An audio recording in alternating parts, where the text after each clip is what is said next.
I didn't study during high school and ended up top of my grade. Here are 4 major tips. 1. Find yourself a progressive hobby. You will never see me get home and cram for hours on my desk, because I'll be on the piano instead. It was my biggest passion, the only thing that mattered, all that stuff. So to make time for piano, I will do my schoolwork in the hallways, even a mere 5 minutes between classes, all my lunch hour, during class if possible, and definitely in transportation. So that by the time I got home, schoolwork was basically done. This ended up being a very high quality learning method, since not only was I extremely focused during class, but my brain was constantly spinning, trying to do the homework as soon as possible, which led to quality memory and understanding, as I was so eager to consume the information and get it done quick, so that I could practice at home. But this wasn't the only benefit from my piano passion. Excessively moving my fingers with accuracy and speed ended up extremely stimulating my brain. I realized this when I had an extended break from piano due to an injury. When I stopped practicing, my brain went numb.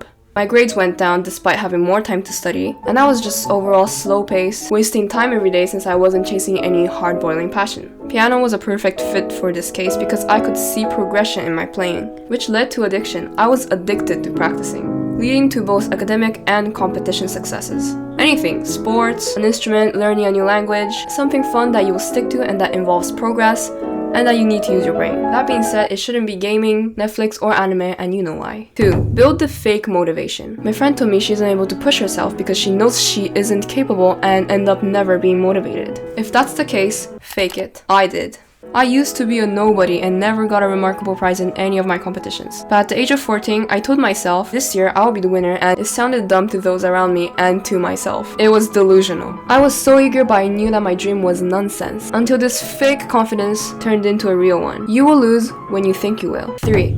Sometimes, forget about the reason you study. Motivation is essential, but when your goal of why you study becomes too strong, you'll stress yourself much more than if you were just studying for the sake of studying. Stress is harmful for your studies as it builds a negative image in your brain, and you will likely not be as committed. I never knew about the Governor General's medal, or thought about becoming the top average in my high school. I just did the work in front of me to get it done. Shift your precious and limited energy from trying to fulfill your expectations to actually getting work done.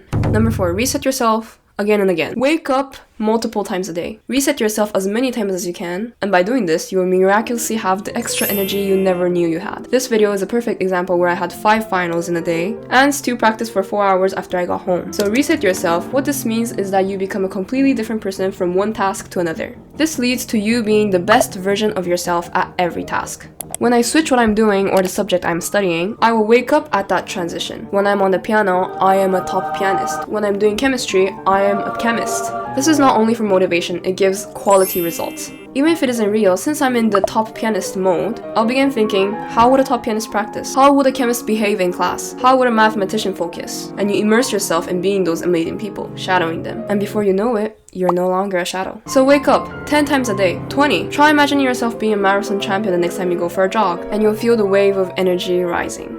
Although I said I didn't study, I didn't mean I never studied. I don't think anyone can not study at all and end up the top of their grade. So here's how my school year looks like. During vacation, summer or Christmas, I'll cover as much material as I can for what's about to come. Like that, on the first day of school, I'd probably know around half the material of the whole semester. So find materials online or senior friends and do as much practice problem, a whole bunch of preview. Then in class, I'll be filling in those gaps, the things that I didn't know that were hard, that are new to me. Obviously, if it's new, I'll write it down somewhere. And like that, even from the first day of school, I'm just reviewing.